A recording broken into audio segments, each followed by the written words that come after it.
My name is Liana, and I'm 34 years old, and the chaos in my family started over a few dusty jewelry boxes I hadn't seen in years. For as long as I can remember, my family has been obsessed with inheritance. My grandmother, Eleanor, was a proud woman who believed her possessions carried history, not just value. When she passed away 8 years ago, she left me her entire jewelry collection, pieces that had belonged to her, her mother, and even her grandmother before her. It wasn't just gold and gems, it was legacy. Back then, everyone acted gracious. My aunt smiled through tight lips. My younger sister, Vivienne, hugged me with a stiffness that didn't reach her eyes. My cousin, Noelle, muttered congratulations and left early. But I knew what they were thinking, that I didn't deserve it. I wasn't married at the time. I didn't have children. To them, I was the wrong person to hold the family's heirlooms. They thought I'd waste it, or worse, sell it. The truth was simpler. I didn't want the jewelry for myself. I wanted to keep it safe, away from the greedy hands I saw forming around it the day it was given to me. I kept the boxes in the attic, untouched, for years. Life went on. I married Ethan, who worked as an engineer and loved me for my simplicity.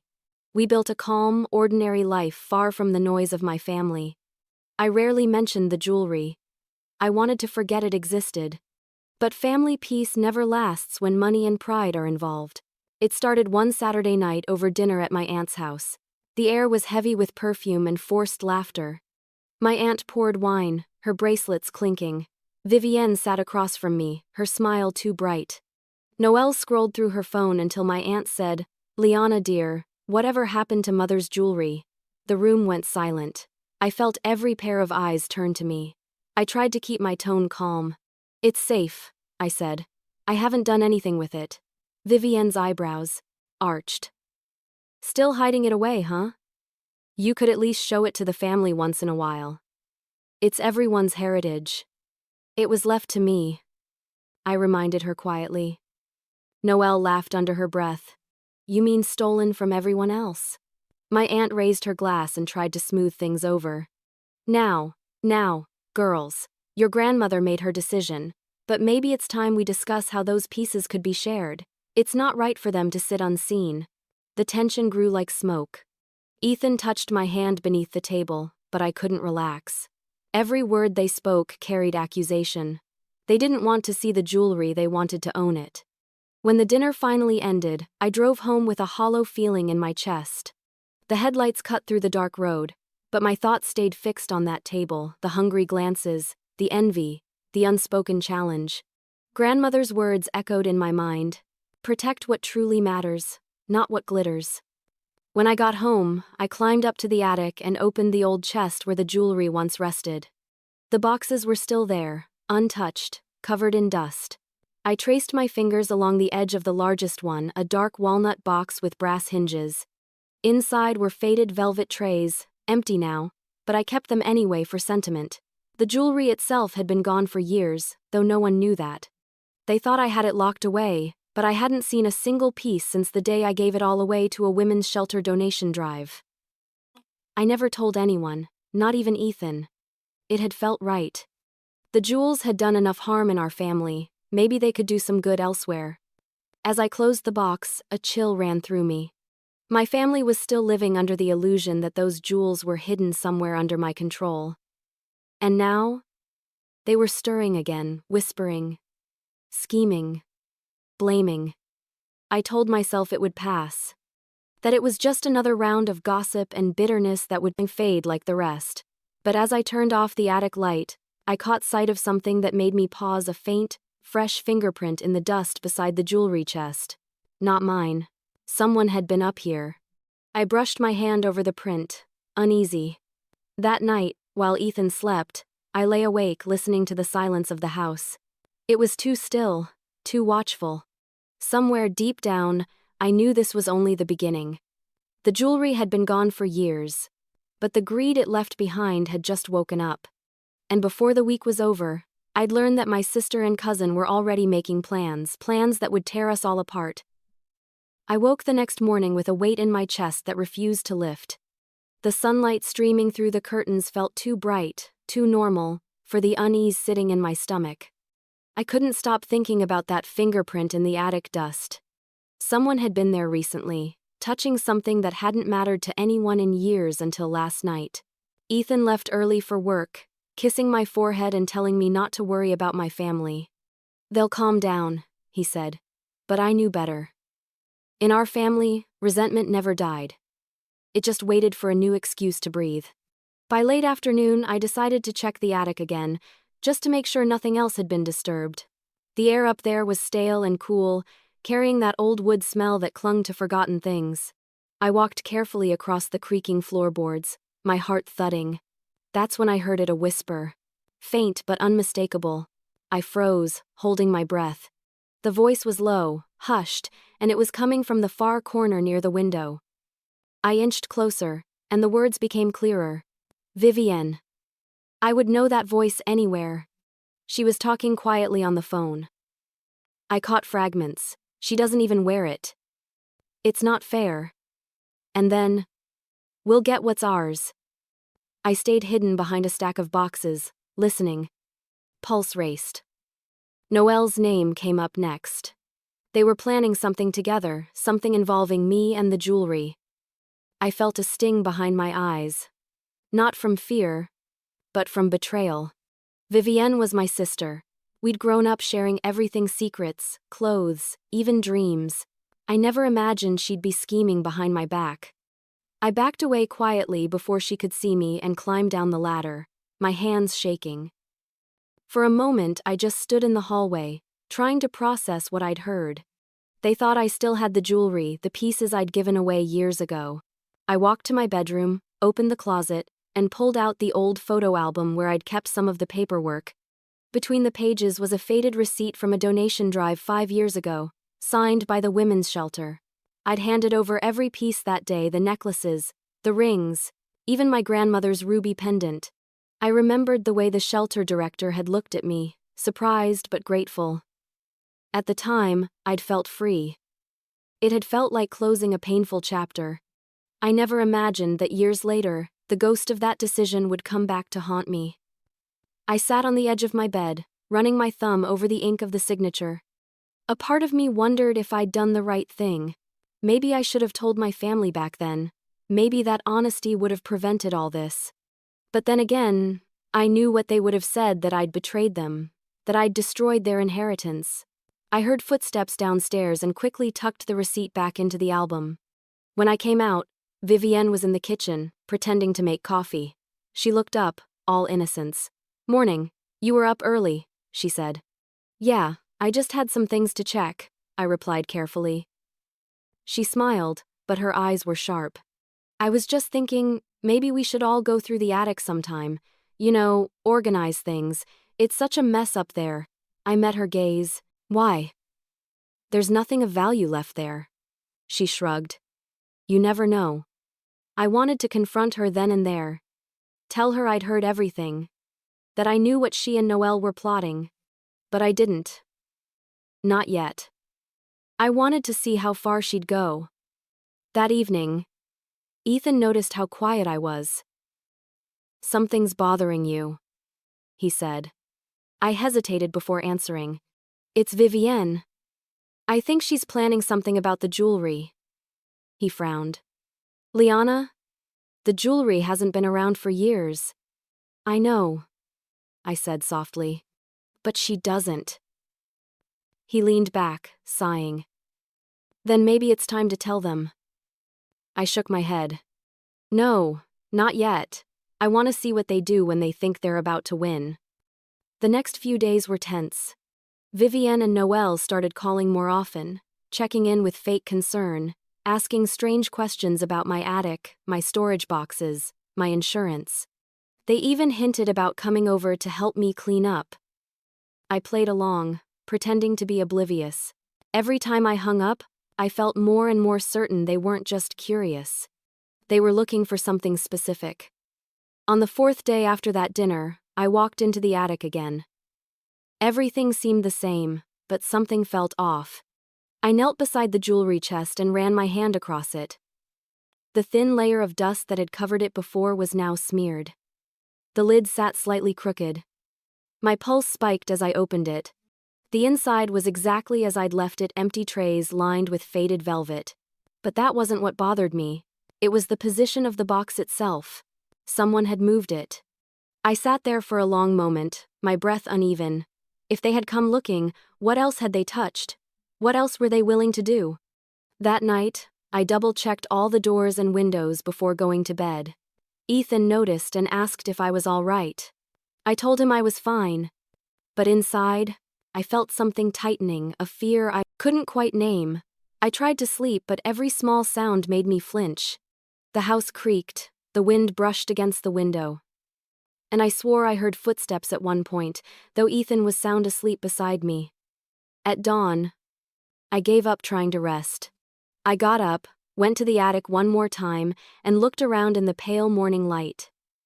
That's when I noticed it. The space on the shelf where the jewelry box used to sit was empty. The box was gone. I stood frozen, staring at the hollow outline in the dust, my breath caught in my throat. It made no sense. Only Ethan and I had keys to the house. And yet, the one thing that should have meant nothing to anyone anymore was missing, stolen. Just as my family's sanity had been years ago. Whatever peace I thought I still had vanished with that box. And I knew this was no longer just about greed or jealousy. Someone was coming for me. When I saw the empty space on the shelf, I froze. For a moment, I thought I must have misplaced it. Maybe I'd moved the jewelry box during my last search and forgotten. But deep down, I knew I hadn't. I remembered every inch of that attic, every corner, every creak. That box had sat there untouched for years. Now it was gone. I stood there staring, my pulse hammering in my ears. The dust around the missing box told its own story, smudged fingerprints, light scuff marks where something had been dragged. Someone had taken it. Someone who knew where to look. I ran downstairs, calling for Ethan. He came out of the kitchen, half-dressed for work, holding his tie. "What's wrong?" he asked, eyes widening when he saw my face. "The jewelry box," I said, my voice shaking. "It's gone." He frowned. "Gone? Are you sure?" "I was just up there. Someone took it." He followed me back up the attic ladder, scanning the shelves and the floor. "Maybe you moved it and forgot." "I didn't forget, Ethan. I haven't touched that thing in years." He crouched down, inspecting the dust patterns. "Could Vivian or Noelle have come by recently?" I shook my head. "No, not without me knowing." "Unless," I paused, remembering Vivian's offer to help organize the attic. My stomach twisted. Ethan stood and placed a hand on my shoulder. "Liana, you need to calm down. Maybe it's somewhere else.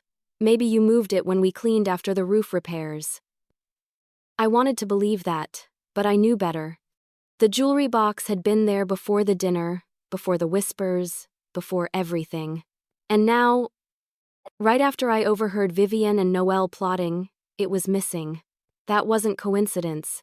I went downstairs, trying to think. If they had the box, what did they think they'd find? The jewelry was long gone. All they'd see were empty velvet trays and a few faded photos of my grandmother wearing the pieces decades ago. By noon, I decided to call Vivienne. I didn't want to accuse her directly. Not yet. I wanted to see how she reacted. She answered after a few rings. "Hey sis, everything okay?" I took a breath. "Vivienne, have you been by my house recently?" There was a short pause. "No, why?"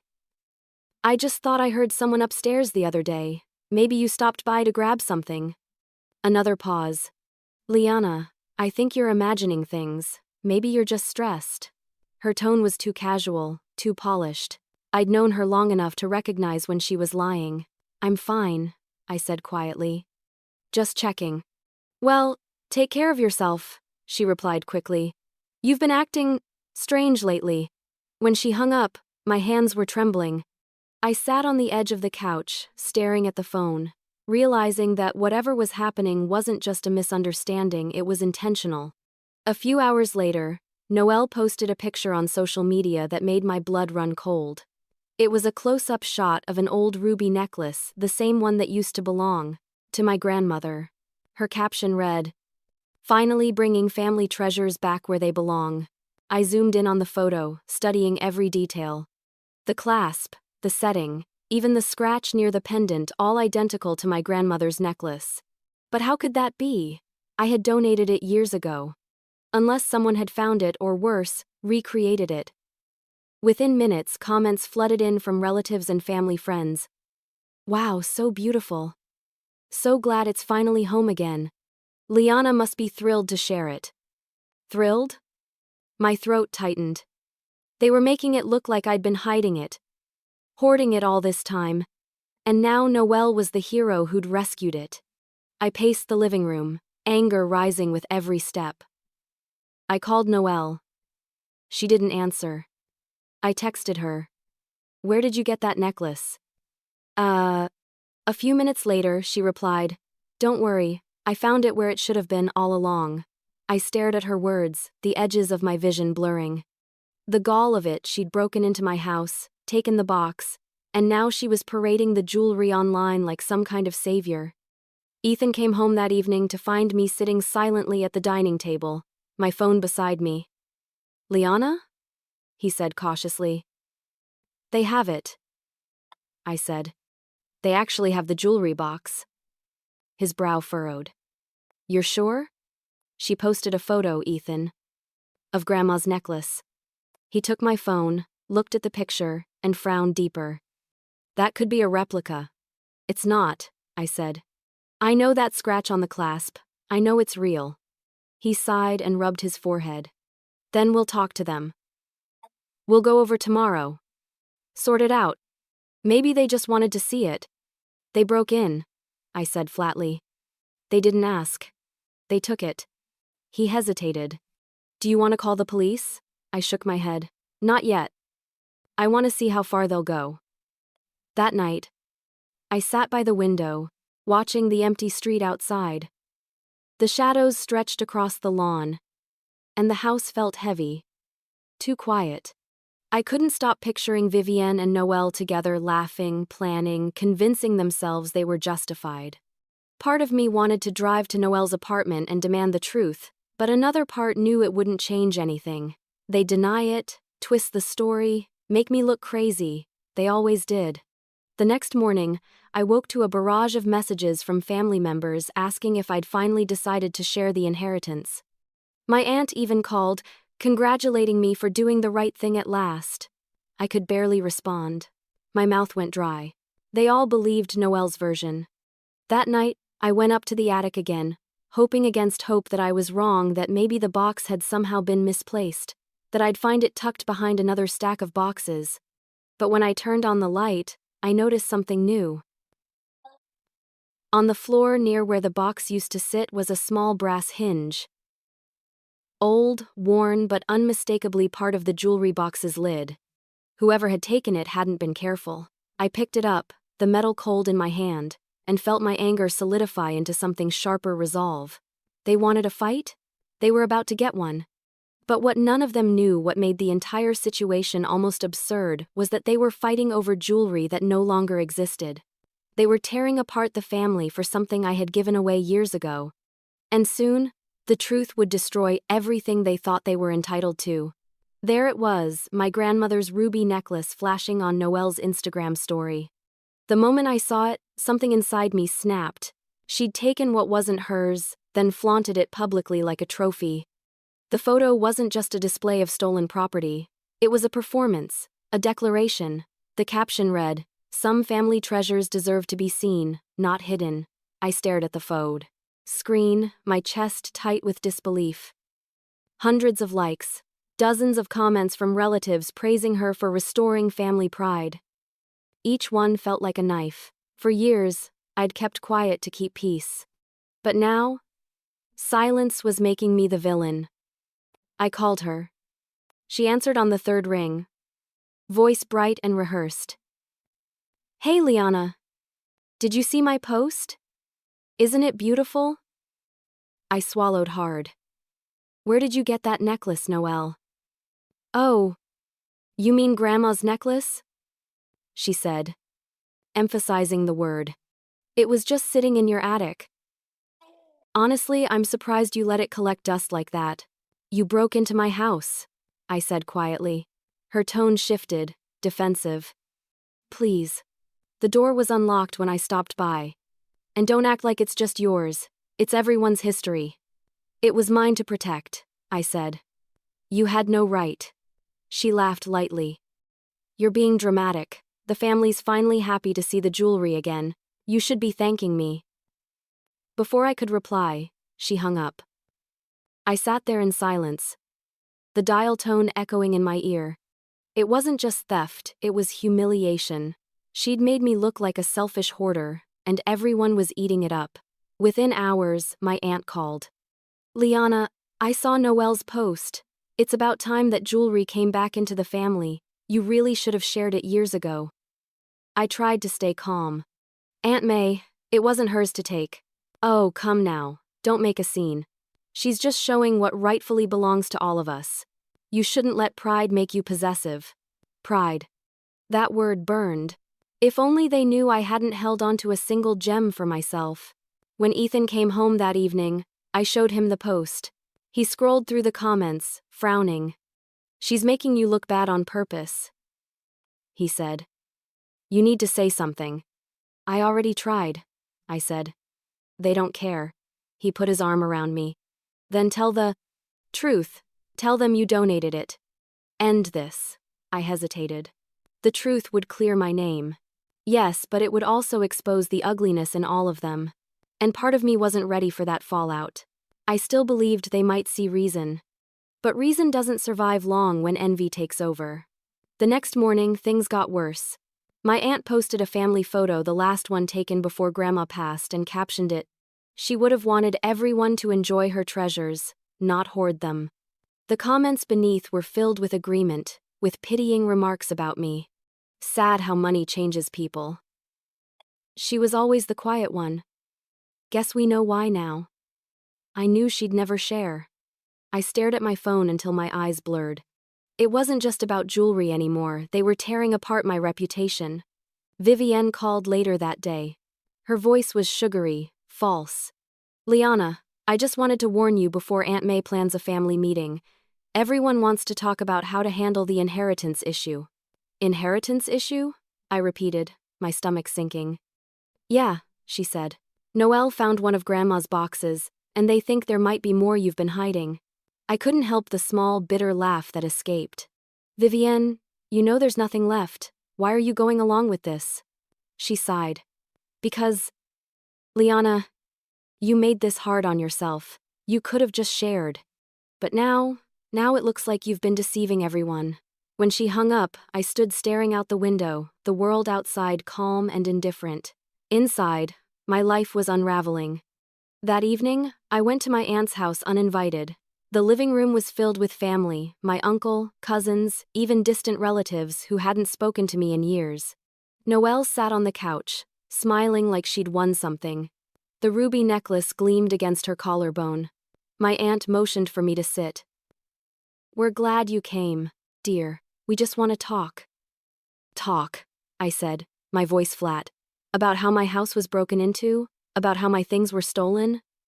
Noelle rolled her eyes. You're overreacting. It's family property.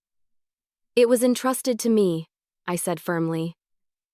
Not stolen, not borrowed, entrusted. And what you did was illegal. Vivienne crossed her arms.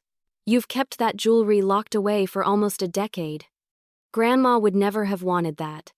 I looked at her, my voice trembling but clear. And what would she have wanted, Vivienne? For her granddaughters to sneak into each other's homes? To fight over things that can't bring her back? Silence fell for a moment. My aunt looked uncomfortable but didn't speak. Noelle smirked. You're just upset because the truth came out. The truth? I repeated. You think this is the truth? I took a step forward, meeting her gaze. You have no idea what you've started. For the first time, I saw a flicker of uncertainty in her eyes. I turned to leave, but my aunt's voice stopped me. Liana, before you go, the family deserves answers. We're planning to meet next week to discuss how to distribute everything fairly. I almost laughed. Distribute what? Empty boxes and dust? I didn't stay to hear their response. I walked out, my hands trembling, my throat tight. On the drive home, Ethan called. "How did it go?" "Badly," I said. "They've decided to settle this like a business deal. They think there's more jewelry I'm hiding." He sighed. "You can't keep holding this in. You have proof, Liana. Use it." I looked out at the dark road ahead, headlights slicing through the rain. I thought about my grandmother, her quiet wisdom, her warning to protect what mattered most. They were turning her memory into a weapon. And I couldn't let that stand. By the time I got home, my decision was made. I'd show them the truth. I'd show them everything. But, before I could even plan my next move, my phone buzzed with a new message from Vivienne. "Family meeting next Sunday. Be ready to explain yourself." The words glowed on the screen like a threat. And I knew the real fight was just beginning. I sat at the head of the long dining table, surrounded by faces that once felt familiar but now looked like strangers. My aunt, my uncles, Vivienne, Noelle, and a few cousins I hadn't seen in years all gathered under the pretense of family resolution. In reality, it felt more like a trial, and I was the accused. The air was thick, heavy with tension and unspoken hostility. My Aunt May cleared her throat and spoke first, her tone careful but cold. "Liana, we're here because this has gone on long enough. Everyone deserves clarity about the jewelry. Noelle found part of it, and we believe there's more you haven't disclosed." I met her gaze, keeping my voice even. "There isn't more. What Noelle found was all that was left." Noelle sat across from me, her chin tilted high. "Then why did you hide it for so long? You had years, to be honest." I leaned back, trying not to let anger spill into my tone. "Because it wasn't about honesty. It was about peace. Grandma trusted me to take care of those pieces, not to turn them into a family feud." Vivienne snorted softly. "Peace? You mean control?" Her words hit harder than I wanted to admit. "You're twisting everything," I said quietly. Vivienne's eyes flashed. "You've been twisting things since Grandma died. You acted like you were her favorite, like you were the only one who mattered. You took everything she loved and locked it away like a dragon guarding gold." I clenched my fists under the table. "I didn't lock anything away for greed, Vivienne. I was trying to protect her memory from this." I gestured around the room from exactly what's happening right now. Aunt May sighed, pretending to mediate.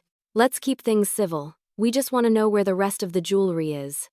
"There is no rest," I said. Vivienne stood suddenly, pulling a small metal key from her pocket and holding it up. "Then explain this." My stomach dropped. "Where did you get that?" She smirked. "Found it in one of Grandma's old drawers." "It looks a lot like a safe key, doesn't it?" "That's not mine," I said quickly. "Of course it isn't," she said mockingly. "Because you've apparently never kept anything in safes, right?" I turned to Aunt May, but her expression was unreadable. "You really believe this?" I asked. May folded her hands. "Vivienne says she found the key among Grandma's things. If it opens a safe, we should know what's inside. If it doesn't, then we'll drop the issue." "This is insane," I said, my voice shaking now. "You're accusing me of hiding something that doesn't even exist." Ethan, who'd been silent beside me, finally spoke. "This is ridiculous. You're all ganging up on Liana without proof. She hasn't done anything wrong." Vivienne turned on him. "Oh please, of course you'd defend her. You've benefited from it too, haven't you?" Ethan's face hardened. "You have no idea what you're talking about."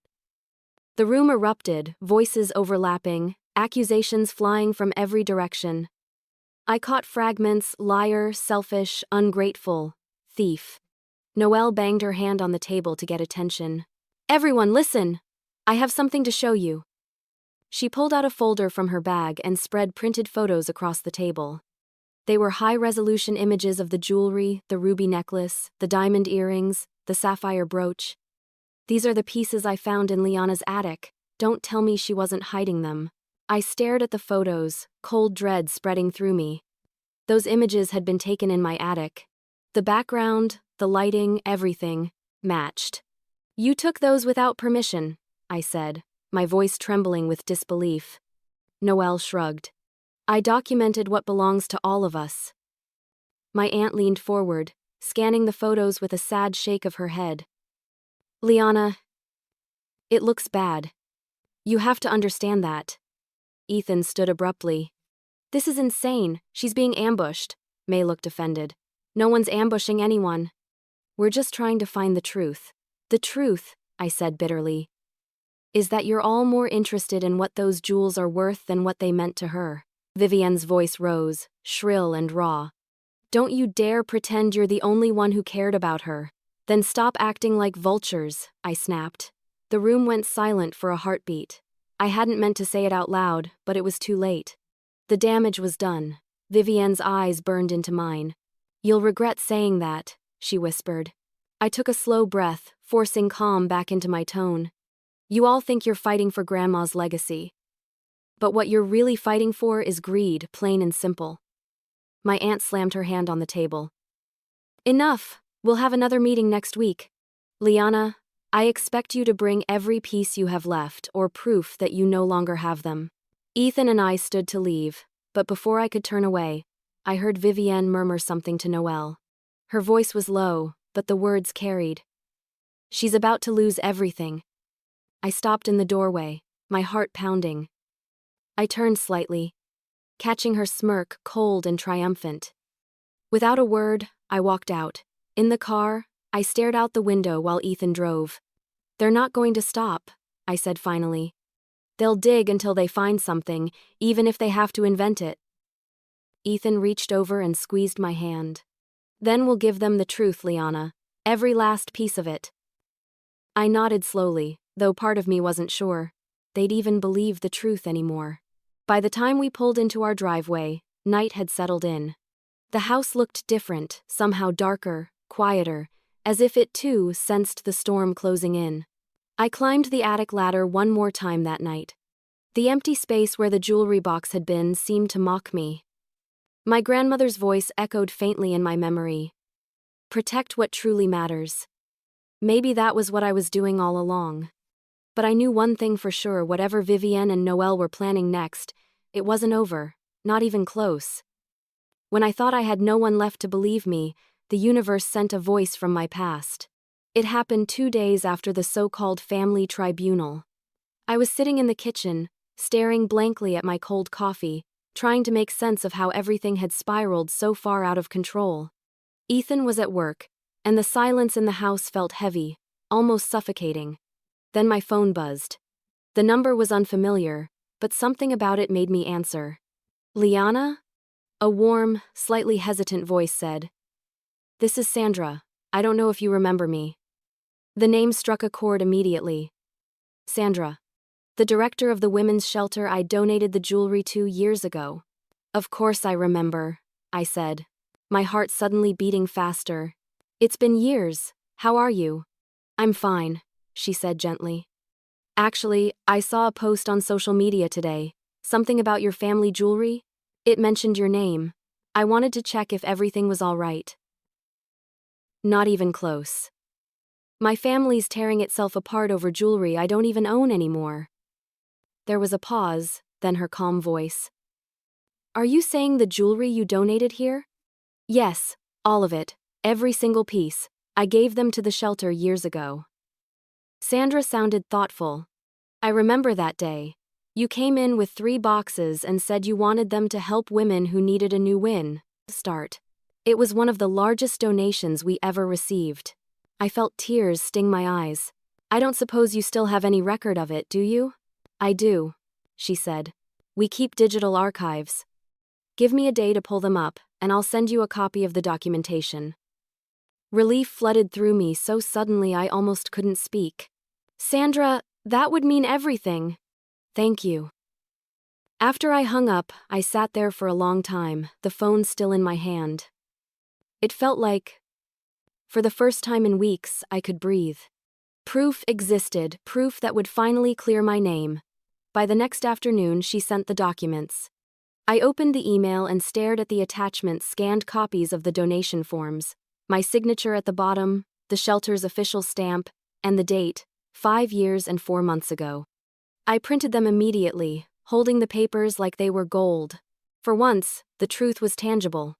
When Ethan came home, I showed him the documents. He looked through each page carefully, nodding.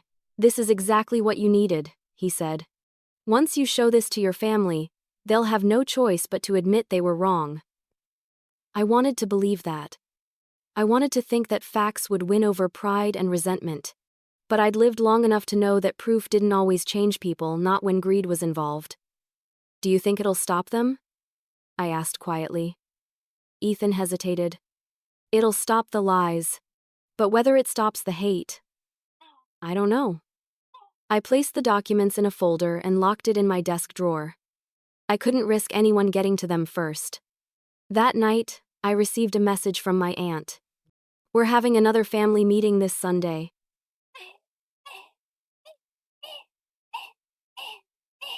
I expect you to come prepared." Prepared. I replied simply, "I'll be there." When Sunday came, I dressed simply black slacks, a pale blouse, no jewelry.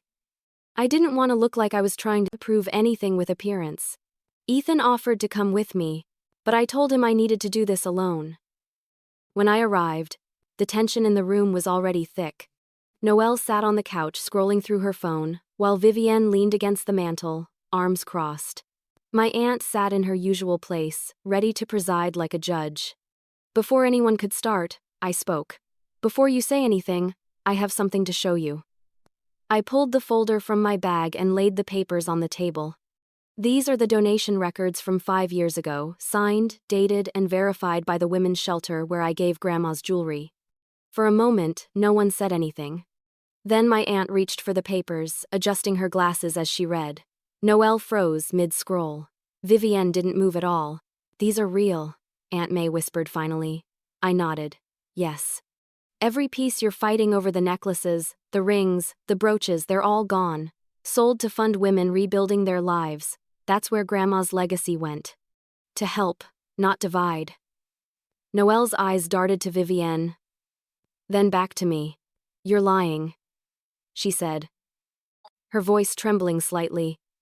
"You made these up." "You can call the shelter yourself. Sandra will confirm it." Vivienne snatched the papers from the table and scanned them, her face tight. "This doesn't make sense. Why wouldn't you tell anyone?" "Because I knew you wouldn't understand," I said softly. "Because I wanted to keep Grandma's legacy from becoming a war zone." Vivienne slammed the papers down. "You gave away our inheritance without permission." "It wasn't yours to begin with," I said. "She left it to me." The silence that followed was thick with disbelief and shame. My aunt looked between us, her expression unreadable. "This changes things," she said slowly. "But it also explains why everyone was so confused. We thought you were keeping secrets." "I was keeping peace," I said. "And look what good that did." Vivienne muttered something under her breath, her eyes burning into mine. I could tell she wasn't done that. Even with proof in front of her, she wouldn't accept it. She needed to believe I was the enemy. I gathered my things and turned to leave. But before I reached the door, I heard my aunt's voice, soft and tired. "Liana, thank you for showing us the truth." I nodded, not trusting myself to speak. Outside, the cool air hit my face, and I finally let out the breath I'd been holding. It wasn't victory, not yet, but it was something close to relief. As I walked to my car, my phone buzzed again. It was Sandra. "I just wanted to tell you," she said when I answered. "I found something else you might want to see. It's about what happened to the jewelry after we sold it." Her tone held something I couldn't quite read, surprise, maybe even awe. "What do you mean?" I asked. She hesitated. "You should probably come by the shelter. It's a story worth hearing." A chill ran through me. I had no idea what she was about to tell me, but I knew it would change everything. And when I went back inside my house, I could already feel the storm shifting direction. When I walked into my aunt's house that evening, I didn't expect to step into chaos. Voices echoed from the living room, sharp, heated, overlapping. I froze in the doorway, realizing the argument had already started without me. Vivienne was standing near the fireplace, her face flushed with anger, Noelle was across from her, tears streaking her makeup. Between them, the rest of the family looked uncomfortable, whispering among themselves. "You're lying!" Vivienne shouted. "You stole those photos from Liana's attic and faked everything to make her look bad." "Oh please," Noelle snapped. "You're just mad that your little plan didn't work. You were the one. Who said we should take the box?" My heart stopped. For a moment, no one noticed me standing there. I could barely process what I'd heard, that they'd both admitted, right there in front of everyone, that the theft had been planned. "Enough," Aunt May's voice boomed, cutting through the noise. "Both of you, stop screaming!" Vivienne's eyes flicked toward me, and her expression shifted instantly from fury to guilt. Noelle turned around and her face went pale. "Liana," Aunt May said sharply, "maybe you can explain what's going on here." I stepped forward slowly, my voice calm but edged with exhaustion. "I think they've already explained it themselves." Noelle looked panicked. "That's not what I meant." "Yes, it is," I interrupted. "You both went into my attic without permission, took that box, and started this entire nightmare. And now that the truth's out, you're turning on each other." Vivienne folded her arms tightly. "You think you're so innocent? You gave away what belonged to all of us. You ruined Grandma's legacy." I met her glare. "No, I honored it. You're the ones who turned it into a weapon." Noelle wiped her eyes, her voice trembling. "I didn't know she gave it away. I thought—" "You thought you could play hero," I said coldly. "Post a picture online, get everyone on your side, and make me the villain." A heavy silence filled the room. I could see it in their faces, the realization that everything they'd believed had been built on lies and jealousy. Aunt May turned to Noelle. "Is that true? You broke into her house?" Noelle's lips quivered. "I didn't break in. The door was unlocked." "That doesn't make it better," I said sharply. "You had no right." Vivienne scoffed. "You're acting like a saint now, but you hid the donation for years." "That's not honesty, Liana. That's deceit." I took a deep breath. "I was protecting peace. I knew, if I told you, this is exactly what would happen." Ethan had come in quietly behind me. He put a hand on my shoulder. "She's right. You all turned this into something cruel. It's not about jewelry anymore, it's about control." Aunt May's voice softened slightly. "Liana showed us proof, Vivienne. There are records of the donation. You can't keep pretending she made this up." Vivienne's expression hardened.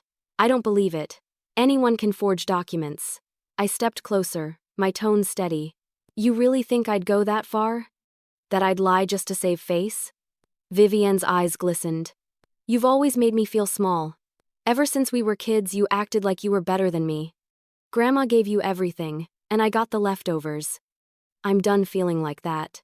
Her voice cracked on the last words, and for a fleeting second, I saw the hurt beneath her anger, a wound that had been festering for years. "I never wanted you to feel small," I said quietly. "I just wanted us to stop fighting." She looked away, blinking hard. "Well, it's too late for that." The tension broke when Noelle slammed her phone on the table. "I don't care about any of this anymore. I just wanted to fix things, but you both made it impossible." Aunt May rubbed her temples. "Enough. This ends tonight." But it didn't. As I gathered my papers to leave, Vivienne's voice rang out again, low and venomous. "You think this is over? It's not. You forged those papers, and I'll prove it." I turned slowly, my voice ice. "Go ahead, call the shelter, ask for Sandra. She'll tell you exactly what happened, and maybe she'll tell you how your grandmother's jewelry helped women rebuild their lives." Vivienne flinched but recovered quickly. "You're bluffing." I met her gaze. "Try me." For a long moment, neither of us spoke. Then, Noelle's phone buzzed on the table, breaking the silence. She picked it up, glanced at the screen, and her face went white. "What is it?" Aunt May asked. Noelle hesitated. "It's... People are sharing the post again. Someone found out about the family meeting. They're saying we're fighting over stolen donations." The room erupted again, questions, denial, panic. I realized then that one of them must have left something open, or maybe a relative had overheard and shared the truth online. Either way, our private war wasn't private anymore. Aunt May looked horrified. This family's going to be the talk of the town. Do you understand what you've done? Vivienne shot me a look of pure fury. She's the one who started this.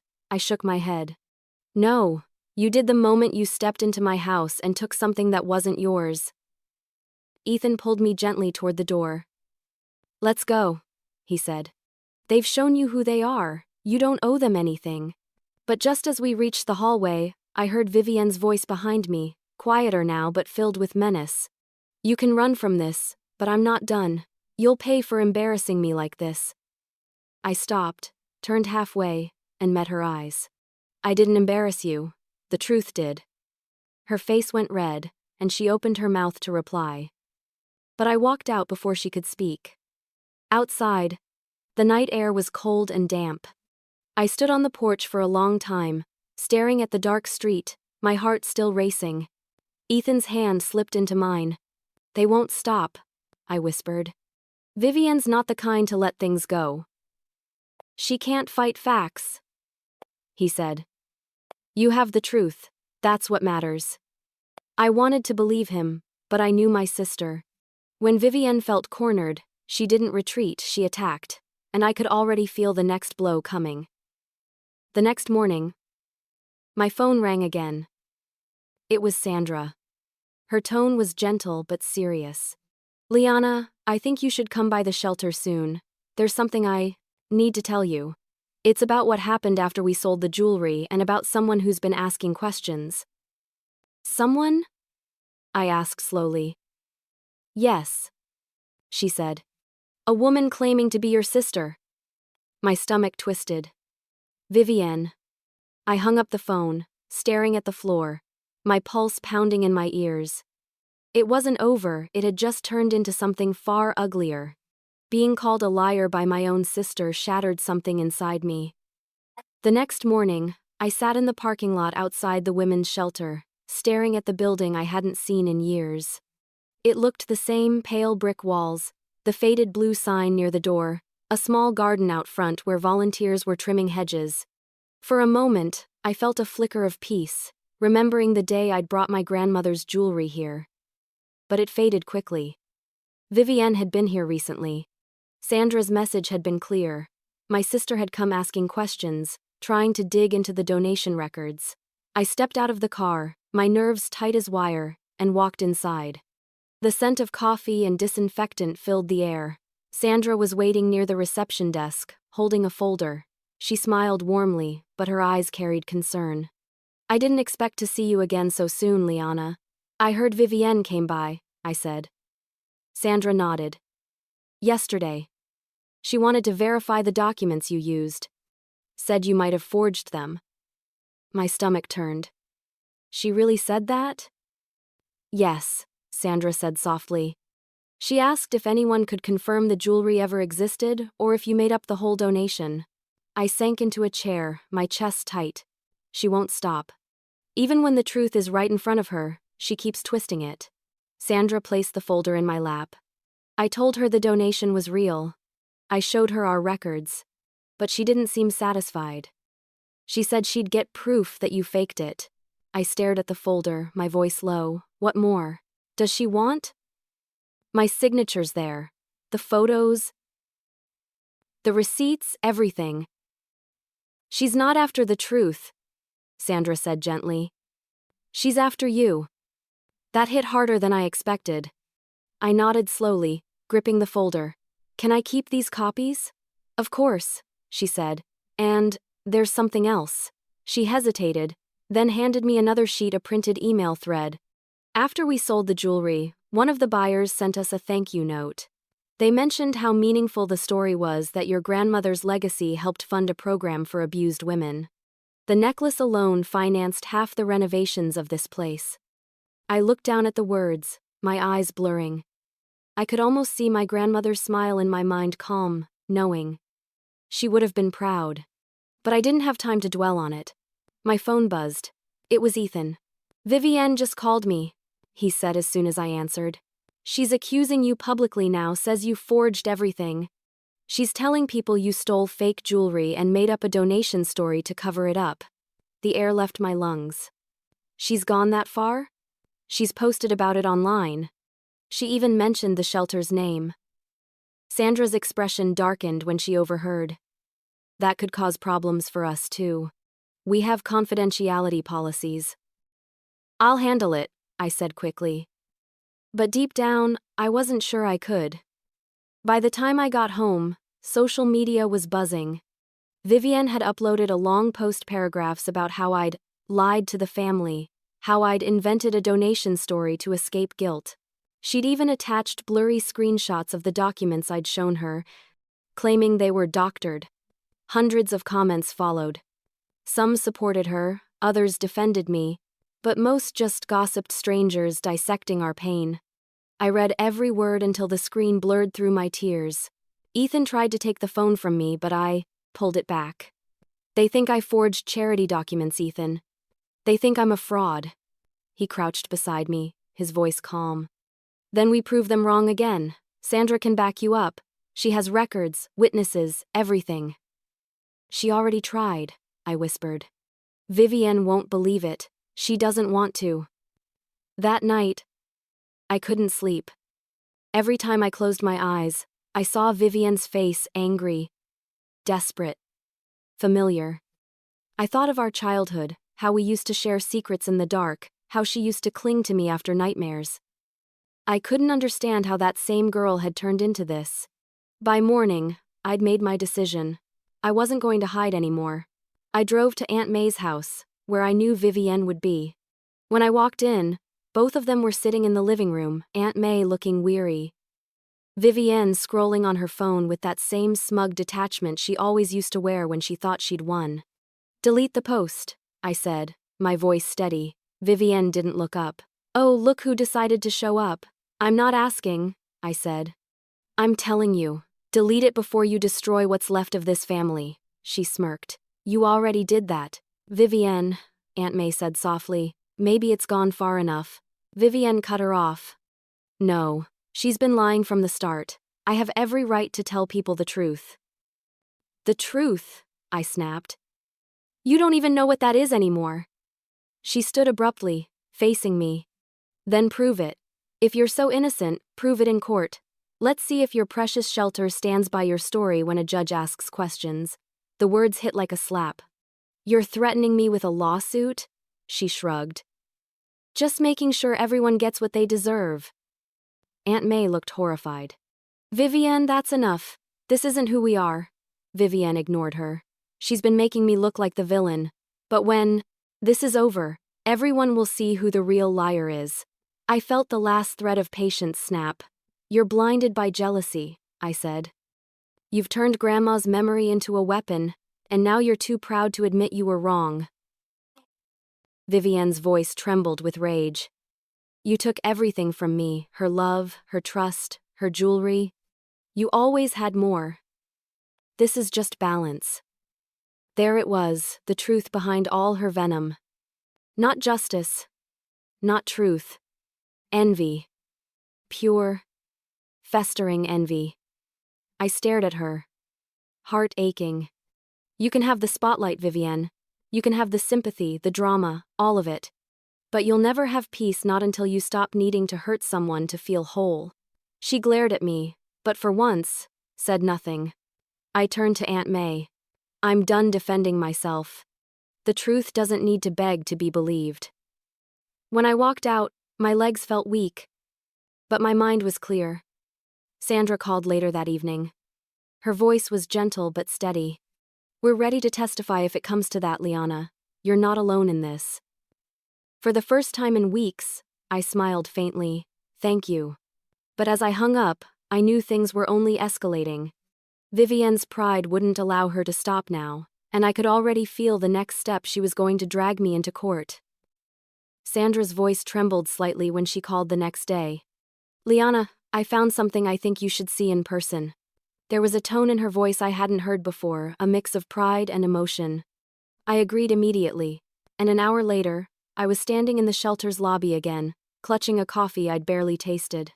Sandra led me down a quiet hallway to a small office filled with donation records and framed photos.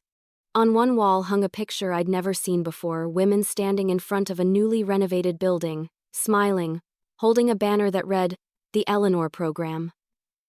I froze. "Eleanor," I whispered. Grandmother's name. Sandra nodded with a soft smile. "That's what I wanted to show you. The jewelry you donated, it funded this. A program for women leaving abusive situations. It's been running for 4 years now." I took a step closer, studying the faces in the photo. They were strangers. Yet something in their eyes, gratitude, strength, hope, felt deeply familiar. "When we sold the jewelry," Sandra continued, "we raised nearly $80,000. The proceeds helped us build transitional housing and job training workshops. Your grandmother's pieces changed lives, Liana." I pressed a hand to my chest, overwhelmed. "I had no idea it became this." Sandra smiled gently. "We meant to invite you to the launch years ago, but we couldn't track you down. You moved after the donation, remember?" I nodded slowly. "Yes. I thought it was just a small contribution. I never imagined it would do something this meaningful." Sandra's eyes softened. "You did more than most people ever will. Your grandmother would be proud." Those words undid me. Tears welled in my eyes, uninvited but unstoppable. I hadn't realized how much I needed to hear that. For so long, I'd felt like the villain in everyone's story. But here, in this quiet room filled with real proof of goodness, I felt peace again, the kind I hadn't felt in years. When I left the shelter, the afternoon sun felt different, warmer, lighter. For the first time, I didn't feel the need to defend myself. The truth existed beyond my family's bitterness in the lives that jewelry had touched. Still, I knew Vivienne wouldn't accept it. Facts didn't matter to her anymore. She was chasing validation, not truth. That evening, I told Ethan everything Sandra had shown me. He listened quietly, his hand resting on mine. When I finished, he smiled. "Then that's it, Liana. You win. You have proof, you have witnesses, and now you have purpose behind what you did. They can't take that from you." I wanted to believe him, but part of me knew better. My sister wasn't one to let things die quietly. And I was right.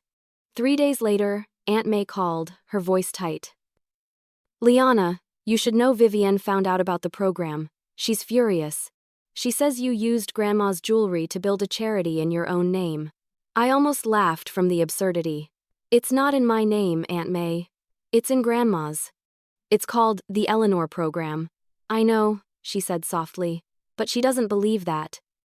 She's saying you created it for attention, that you're pretending to be some kind of savior." I leaned against the counter, rubbing my temple. I can't keep fighting her. If she wants a villain, she can have one. I'm done. But Vivienne wasn't done. That night, my phone buzzed with a new notification. She'd posted again. This time, not accusations but an old photo of her and Grandma, captioned, "Some of us cherished her memory instead of exploiting it." The comments poured in immediately. The same old chorus of gossip, pity, and speculation. I didn't even bother reading them all. Instead, I sat with Ethan and watched the sunset. I felt tired, not angry anymore. Just hollow. "Maybe," Ethan said softly, "you can't convince her. Maybe you don't need to." I nodded slowly. "Maybe not. But I can still protect what Grandma's legacy has become." The next morning, I drove to Aunt May's house one last time. Vivienne was there, standing in the kitchen when I walked in. Her expression was cold, unreadable. "I saw the program," I said. "The one Grandma's jewelry helped create. It's saving lives, Vivienne." That's what her legacy became. She folded her arms. "You expect me to be impressed? I expect you to understand that Grandma would have wanted this. She believed in helping people." She scoffed. "She believed in family. You gave away what connected us." "Family?" I said quietly. "Is that what this feels like to you? Because to me, it feels like warfare." Her mouth tightened, but she didn't respond. "I didn't do this to hurt you," I continued. "I did it because she asked me to protect what truly mattered. She trusted me to make the right choice, even if no one else understood it." Vivian's eyes flickered, and for a brief second, something in her expression softened guilt, maybe even sadness. But it was gone as quickly as it appeared.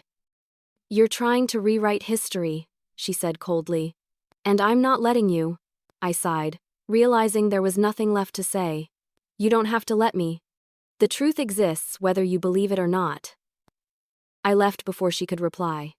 When I got home, Sandra called again. "You might want to come by the shelter this weekend," she said. "We're hosting an event celebrating the program's 5th year. The board decided to honor you and your grandmother." My throat tightened. "You don't have to do that. It's already planned," she said warmly. "You should see what you've built, even if you didn't mean to." After we hung up, I stood in silence, my heart heavy with conflicting emotions: pride, sorrow, relief, exhaustion. That evening, as I sat by the window, a thought crossed my mind. I had spent years trying to protect peace by staying quiet. But maybe peace wasn't about silence. Maybe it was about truth finally being seen. I didn't know what Vivian would do next, whether she'd come to her senses or keep fighting. But for the first time, it didn't matter. The jewelry was gone. Yes. But its worth had never truly been in gold or gemstones. It was in what it built, in who it helped. Grandma's legacy hadn't been stolen or lost. It had simply found its true home. When the legal notice arrived, my hands trembled before I even opened it. The envelope was thick, formal, with my full name typed in bold across the front. For a second, I couldn't move. I just stared at it, knowing exactly what it meant. Vivienne had gone through with it. I sat down at the kitchen table, tore the envelope open, and scanned the first few lines. My eyes blurred, but the words were unmistakable. Fraudulent donation. Theft of family property. Civil damages. Ethan came in from the other room when he heard the paper rip. "What's that?" I handed it to him silently. He read it once, then again, his jaw tightening. "She actually filed it," he said under his breath. "She's suing you." I nodded. "She won't stop until she destroys me." He set the papers down and exhaled. "We need a lawyer. A good one." The next morning, we met with a local attorney named Daniel Reed. He was calm, methodical, and spoke with a steady confidence that helped settle my nerves. After reading the complaint, he looked up at me. "She's accusing you of misappropriating inherited property and falsifying donation records," he said. "But if what you've told me is true, and if the shelter has verified documentation, this case won't hold." "It's all real," I said quietly. "Every receipt, every signature." He nodded. "Then we'll fight this. But you need to be prepared. This will be public.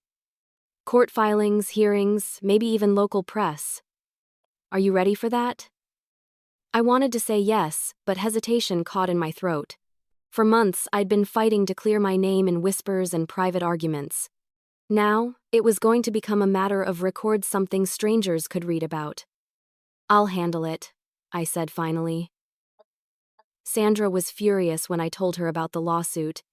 "Your sister came here again last week," she said. "She demanded copies of our records. I had to tell her our lawyer would be in touch." "I'm so sorry," I said. "You shouldn't be dragged into this." "Don't apologize," Sandra replied firmly. "You did something good, and we'll stand by that. Our legal team will provide statements verifying everything. The truth is on your side, Liana." Those words gave me strength. Over the next few weeks, the case consumed my life.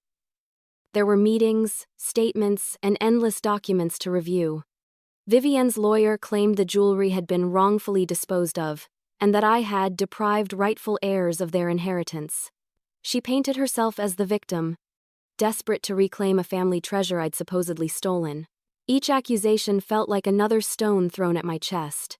Ethan stayed steady through it all. He attended every meeting, asked every question. Sometimes, when the stress got too heavy, I'd find him sitting beside me late at night, reading the case notes silently, just so I wouldn't have to do it alone. One night, I found myself staring at the ceiling, whispering into the dark. How did it come to this? How did a few pieces of jewelry destroy everything? Ethan turned toward me. "It's not the jewelry," he said quietly. "It's envy. You can't fight that with logic." He was right. 2 months passed before the first hearing date arrived. During that time, rumors spread faster than I could contain them. Distant relatives messaged me with advice. Acquaintances from high school reached out, pretending to care, and even old neighbors whispered when they saw me at the store. Everyone had an opinion, and no one had the facts. On the morning of the hearing, I dressed simply a navy dress, flat shoes, no jewelry. The irony wasn't lost on me. When Ethan and I arrived at the courthouse, reporters weren't waiting, but the gossip felt alive even in the quiet hallway. I spotted Vivienne near the courtroom doors, wearing a tailored gray suit, her hair pulled perfectly back. She looked calm, confident, almost smug. She saw me and smiled slightly. "Big day, huh?" I didn't answer. I just walked past her and took my seat beside Daniel. The judge entered soon after, and the hearing began. Vivienne's lawyer spoke first, painting me as a deceitful sister who had abused familial trust and disposed of property for personal gain. He described the jewelry as irreplaceable heirlooms of significant sentimental and material value. His voice dripped with practiced sympathy. When it was our turn, Daniel stood, his voice steady but sharp. "Your Honor, the plaintiff's claims are entirely baseless. The defendant has verifiable evidence proving the jewelry in question was donated 5 years ago to a registered charitable organization. These documents are certified, witnessed, and recorded. Additionally, representatives from the organization are prepared to testify under oath." The judge nodded. "Proceed." I sat silently, my hands clasped in my lap. I could feel Vivienne's eyes on me, burning holes through my composure. She looked so sure of herself, so convinced that her version of the truth would win. But Sandra's testimony changed the tone of the entire room. She spoke with quiet conviction, explaining every step of the donation process, how the jewelry had been sold at auction, and how the funds were used to build the Eleanor program. She even brought printed financial records to confirm it. When she finished, the judge asked, "So, to be clear, this donation occurred more than 5 years before the plaintiff's complaint?" "Yes, Your Honor," Sandra said. "And it was done in full compliance with our policies. We never received any objections until this year." The judge looked at Vivienne's lawyer, who was visibly uncomfortable. Afterward, Daniel presented the original donation forms, my signature, the shelter's stamp, and the date. The courtroom was silent as he placed them on the record. Vivienne's expression cracked for the first time. Her confidence faltered, her jaw tightening as she leaned toward her attorney, whispering urgently. I didn't need to hear her words. I already knew. The truth had cornered her. As we left the courthouse that day, the sky was overcast but calm. For the first time in months, I felt something close to peace, not victory, not relief, but quiet certainty. Ethan squeezed my hand. "Whatever happens next, you did the right thing." I nodded. "It was never about winning. It was about ending this." He smiled softly. "Then maybe that's what you just did." But deep down, I knew the storm hadn't passed completely. The judge hadn't ruled yet. The final verdict was set for the next morning, and though I finally had the truth on my side, I couldn't shake the fear that my sister would find one last way to twist it. Vivienne looked so sure of herself that morning, standing outside the courtroom with her lawyer, both of them whispering like conspirators. I sat a few feet away with Ethan and Daniel, pretending to read over my notes, but my mind was elsewhere. My stomach churned, my palms were damp. After everything, this was it, the day the truth would finally be decided in front of strangers. When the courtroom doors opened, I walked in slowly, keeping my head high. Vivienne followed, heels clicking sharply against the floor. She didn't look at me, but I could feel her presence behind me, a mix of pride and anger radiating like heat. The judge entered, and we all stood. His voice was calm but firm as he began. "We are here to conclude the matter of Calloway versus Hartwell, regarding alleged fraudulent donation of inherited property." I took a deep breath as Daniel leaned toward me. "Just stay calm, we've done everything right." Vivienne's lawyer went first. He stood, speaking with the same theatrical tone he'd used before. "Your Honor, my client, Miss Vivienne Calloway, seeks rightful restitution for family property wrongfully disposed of by the defendant. Despite claims of donation, we believe this was a deliberate act to deprive the family of their inheritance. He went on about sentimental value, betrayal, duty, legacy, his words sounding rehearsed and hollow. Each sentence felt like an accusation I'd already lived through 100 times. When he finished, the judge nodded to Daniel. Daniel rose, adjusting his tie slightly. Your Honor, this case isn't about inheritance or sentiment, it's about truth, and the truth is simple. The jewelry in question was donated over 5 years ago, verified by official documentation and confirmed by the receiving organization. The plaintiff's accusations are unfounded and motivated by personal resentment, not fact. Vivienne rolled her eyes, but Daniel continued, steady and measured. We will present evidence that leaves no doubt. We will also hear from a witness who can verify every detail of the donation process. Sandra was called first. She walked confidently to the stand, her demeanor calm and composed. Her voice carried warmth, but every word was clear, professional, and precise. I was the director of the Maplewood Women's Shelter at the time of the donation, she said. Miss Hartwell came in person with 3 jewelry boxes, explained their origin, and signed our standard transfer forms. Those items were later sold at a certified charity auction, and the proceeds were used to create a rehabilitation and housing program, the Eleanor Program. The judge asked a few questions, all of which Sandra answered easily. Then, Daniel showed the official receipts and financial ledgers, each stamped, dated, and matched to my signature. The opposing lawyer tried to shake her confidence. Miss Carter, how can you be sure these items were the exact ones belonging to the family? Sandra smiled faintly. Because Miss Hartwell provided provenance photos and written descriptions. The same details matched her grandmother's documented collection, which I verified before the sale. And because she never once asked for recognition, only that the jewelry do some good. That last line hung in the air. I could see the judge take note of it. When Sandra stepped down, Daniel turned to the judge. We rest our case, Your Honor. Then it was Vivienne's turn. Her lawyer called her to the stand, and I watched her walk forward with a poise that almost fooled me. She adjusted her jacket, looked at the judge, and began. I only want what's right, she said. My grandmother's jewelry meant everything to our family. It wasn't about money, it was about history, about love. Liana kept it hidden for years and never told us what she'd done. We thought she was protecting it, not giving it away behind our backs. Her voice trembled at just the right moments, her tone almost convincing. But, the judge asked, if you knew the jewelry was donated years ago, why file this case now? Vivienne hesitated. Because I didn't believe her. I thought she was lying to make herself look good. I thought she sold it privately. Daniel stood. Miss Calloway, are you aware that multiple verified records exist confirming the jewelry was used to fund a public women's housing initiative named after your grandmother? Vivienne's jaw tightened. I've heard about it. Do you still believe your sister fabricated the donation? She hesitated again. I think she might have exaggerated her involvement. Daniel didn't press. He didn't need to. Her uncertainty spoke louder than anything. When she stepped down, she wouldn't look at me. Her lawyer gave a short closing statement, something about broken communication between siblings, family misunderstanding, and seeking resolution. The confidence that had carried them before was gone. Daniel's closing words were brief but powerful.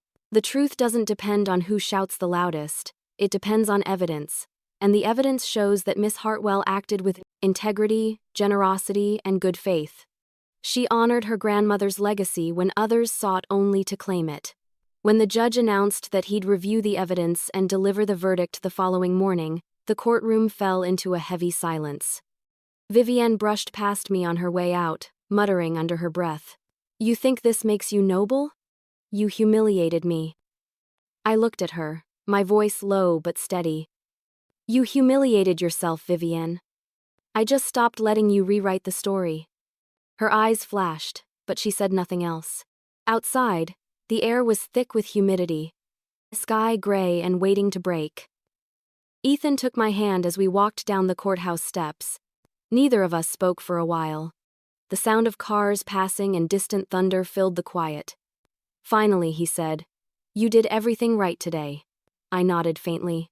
"I just want it to be over." "It will be," he said softly. "Tomorrow." That night, I barely slept. I lay awake staring at the ceiling, every detail of the trial replaying in my mind. Sandra's calm testimony, Vivienne's trembling denial, the judge's unreadable expression. Part of me still hoped my sister would call, that she'd finally admit the truth and apologize.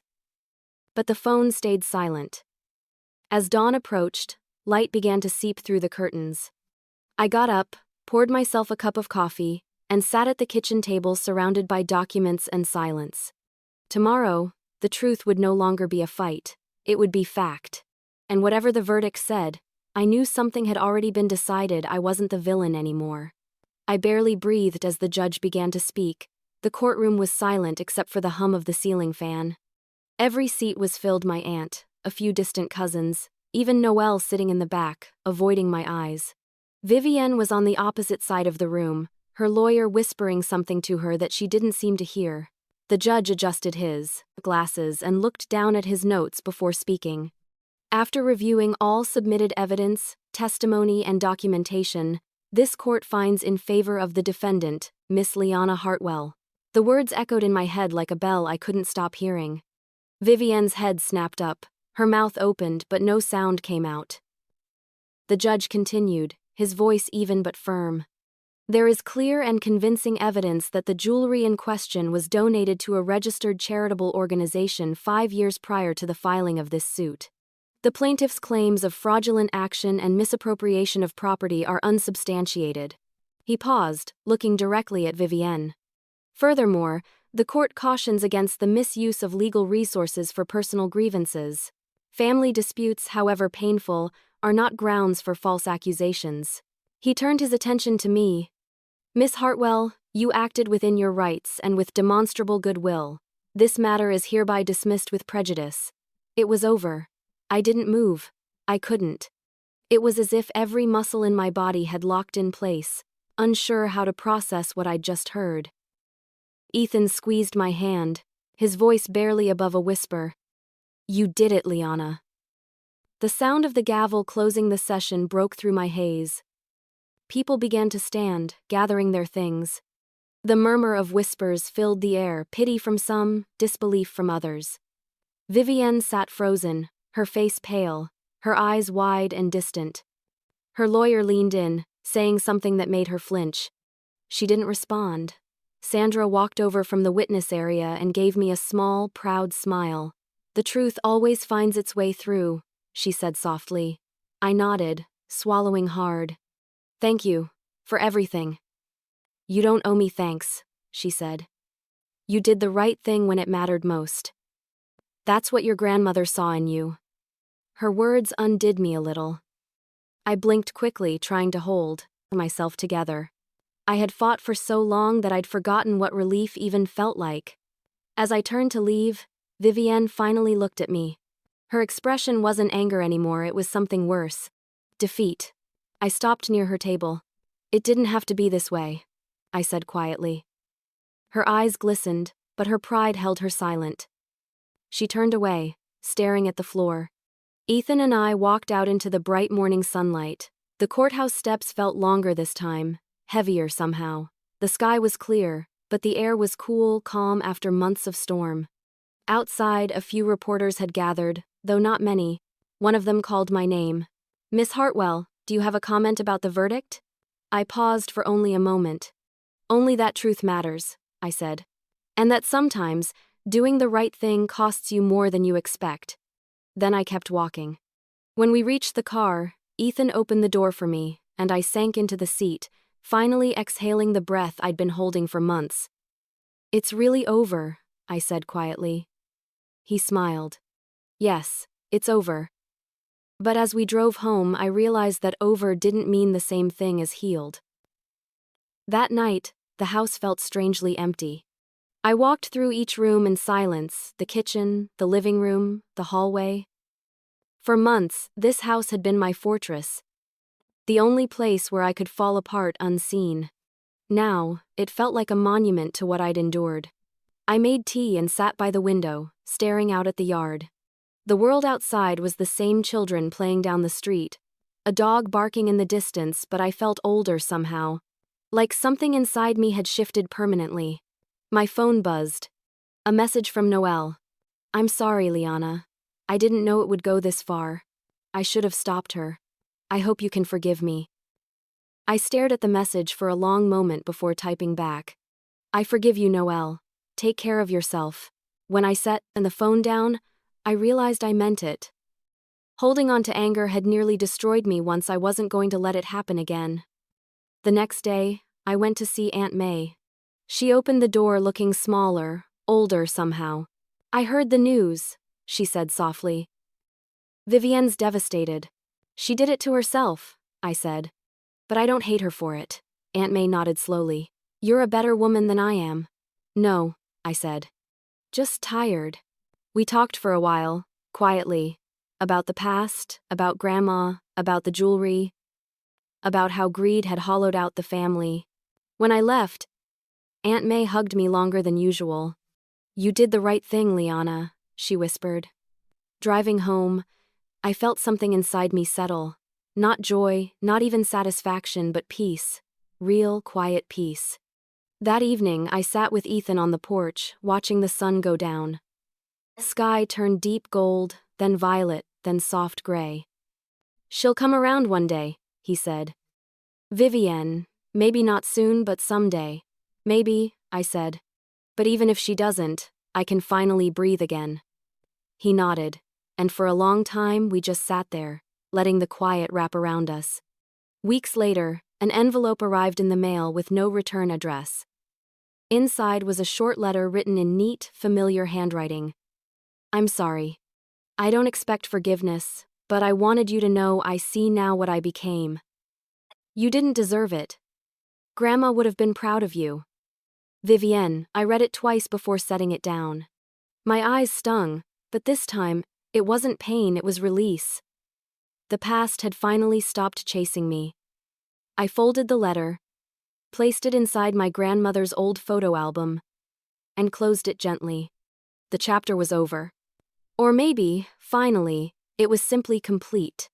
The handwriting was familiar, my grandmother's. It arrived on a quiet Wednesday morning, in a cream-colored envelope so old that the paper had yellowed around the edges. The return address was from my aunt's house, but the note inside wasn't from her. I recognized the delicate loops and steady penmanship instantly. My breath caught. I sat down at the kitchen table, the same spot where I'd once opened Vivienne's lawsuit notice, and this time, my hands trembled for an entirely different reason. Inside was a folded letter written in blue ink, faint but still legible. The date in the corner read the 4th of March 2017, a month before Grandma Eleanor had passed. I hesitated before unfolding it, afraid of what memories might surface, but something deep in me needed to read it. The first line was simple. "My dear Liana." Tears filled my eyes before I even reached the second line. "If you're reading this, then I'm gone. And you're still here carrying the weight I've left behind. I know my decision to give you the jewelry may bring trouble. But I chose you for a reason. You've always seen worth where others see value." I pressed my palm against my chest, my throat tightening. "Those jewels are not a treasure, my love. They are a test. Every generation before us has fought over them. Your grandfather's family nearly tore itself apart once. I wanted that to end with me. I wanted to trust someone who understood that legacy isn't measured in gold, but in grace." My vision blurred, but I kept reading, tracing her words with my fingers as though I could feel her presence through the paper. "If your sister grows angry, forgive her. She has always struggled to see her own worth without comparison. One day, she will learn. And when she does, I hope you are kind enough to let her back in." I stopped there, my shoulders shaking. The words felt heavy and tender all at once. How could she have known? How could she have seen so clearly what was to come? Ethan walked into the kitchen and froze when he saw my face. "What is it?" I held out the letter silently. He sat beside me as I continued reading aloud. You will want to protect what matters most by staying silent. But silence can become its own kind of harm. Speak the truth, even if it costs you comfort. Let your heart stay soft even when the world hardens around you. A tear slipped down my cheek and landed on the paper, smudging the last line slightly. You were always meant to carry light, Liana. Don't let the dark convince you otherwise. Love always, Grandma Eleanor. When I finished, I couldn't speak. Ethan reached over and took my hand. She knew, he said quietly. She knew everything that would happen. I nodded, still staring at the letter. She must have given this to Aunt May before she passed. I called Aunt May later that morning. Her voice was warm, but I could hear the guilt beneath it. I found that letter last week while cleaning out an old box of her things, she said. I didn't even know it existed until now. I thought you deserved to have it. Thank you, I said softly. I wish I'd found it sooner, she added. Maybe it would have spared you all this pain. Maybe, I said. But maybe I needed to go through it to understand her words. After the call, I sat quietly at the table, reading the letter again and again until I knew every word by heart. It wasn't just a message from the past, it was a map for healing. I decided to frame it. I placed it in a simple glass frame and hung it on the wall in the living room, above the photo of Grandma smiling in her garden. For the first time in years, the house felt peaceful again, as if her presence had returned to fill the silence. That evening, Ethan found me standing in front of it, lost in thought. She really knew who you were, he said. She always did, I whispered, even when I didn't. He smiled, wrapping his arm around my shoulders. What are you going to do with it? Keep it where I can see it, I said. A reminder of what matters. The next few days passed quietly. I spent more time outside, tending the small garden I'd neglected during the chaos. It felt grounding, touching the soil, watching new buds form despite everything that had happened. Every so often, I'd glance at the window and see the letter reflected in the glass. It reminded me that even through loss, life had a way of finding its rhythm again. A week later, an invitation arrived from the women's shelter, embossed paper, simple and elegant. It was for the 5th anniversary of the Eleanor program. The note inside read, "Please join us as we celebrate the lives changed by your grandmother's gift." I smiled through the tears that came. Grandma's legacy was still growing, still giving. And somehow, I knew she would have been proud of what her test had become.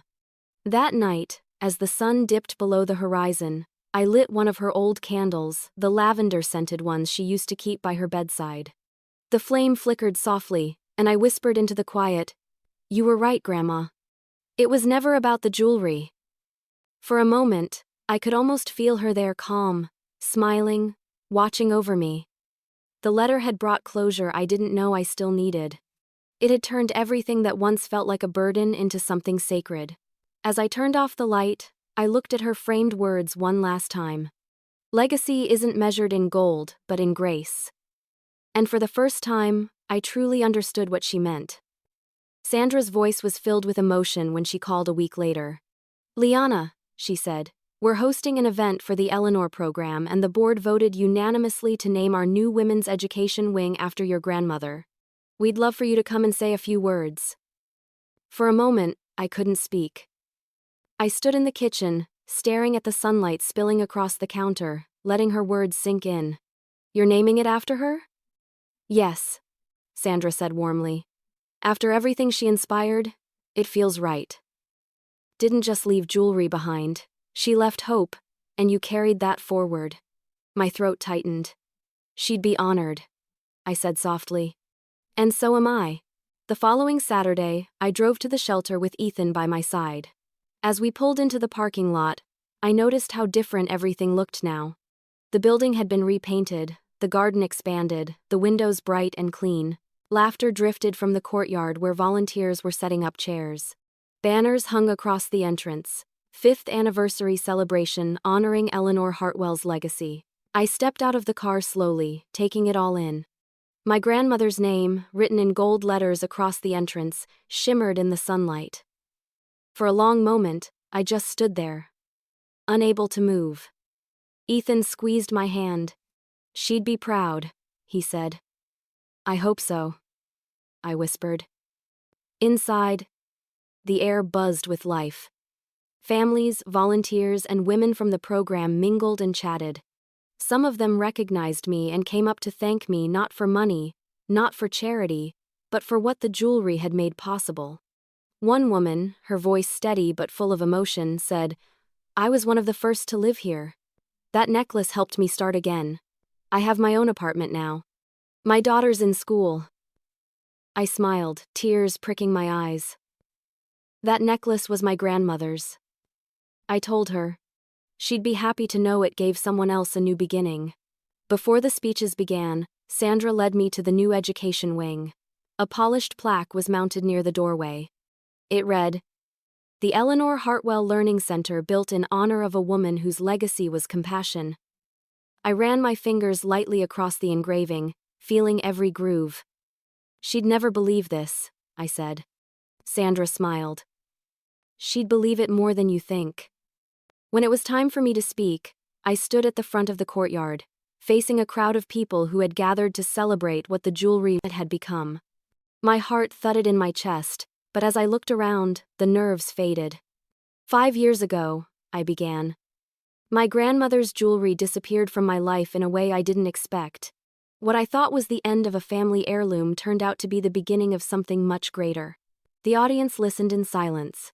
My grandmother, Eleanor Hartwell, believed that our worth wasn't found in what we owned, but in what we gave. She used to say, "Protect what truly matters, not what glitters." Back then, I didn't understand what she meant. But now, standing here, I do. I glanced toward the plaque again, then continued. "Those jewels used to divide my family. They caused bitterness, envy, and distance. But here, they've done the opposite. They've built homes, restored hope, and given women and children a chance to start again. That's what real legacy looks like." Applause filled the air, soft at first, then building. I smiled, feeling warmth spread through me, not the kind that comes from pride, but from peace. When the event ended, Sandra walked me outside where the late afternoon sun painted everything gold. "You know," she said, "this place wouldn't exist without your courage. You gave up something precious without knowing what it would become." I shook my head. "I didn't have courage, Sandra. I just had faith that something good could come out of something painful." She smiled knowingly. "That's courage too." As people began to leave, I noticed Noelle standing near the entrance, clutching a small bouquet. For a second, I wasn't sure if I should approach her, but she walked up to me first. "Liana," she said quietly, "I wanted to come today. I needed to see it for myself." I nodded. "I'm glad you did." She looked around at the building, her expression soft. "I was wrong. About everything. You did the right thing." You. We stood there in silence for a moment before she added, "Vivienne wanted to come, but she couldn't face it yet. She asked me to tell you she's sorry." Something inside me eased. "Tell her she doesn't have to be ready. I'll wait." Noelle nodded, her eyes shining. "You really are her granddaughter." When I left the shelter, the sun was beginning to set, streaks of orange and gold painting the horizon. Ethan and I drove home in comfortable silence, the kind that only comes when there's nothing left to prove. That night, I placed the event program next to Grandma's framed letter on the wall. The two pieces, her words and her legacy, felt like they belonged together. Ethan came up behind me, wrapping his arms around my waist. "Feels like it's finally come full circle," he said. "It has," I whispered. "They fought over my jewelry. But in the end, it gave us something priceless: redemption." "You turned pain into something beautiful, Liana," I smiled, looking at the framed letter and the plaque photo beside it. "No," I said softly. "We did." Outside, the wind rustled through the trees. Somewhere in the distance, church bells rang, slow and calm, not an ending, but a benediction. And as I turned off the lights, I realized that Grandma Eleanor's words would echo through my life forever. Legacy isn't measured in gold, but in grace. In that moment, I finally understood that her test had never been about inheritance or possession. It had been about love, the kind that endures, forgives, and builds. The jewelry was gone, but what it created, hope, healing, and renewal, would last far longer than diamonds ever could, and that was the real inheritance all along.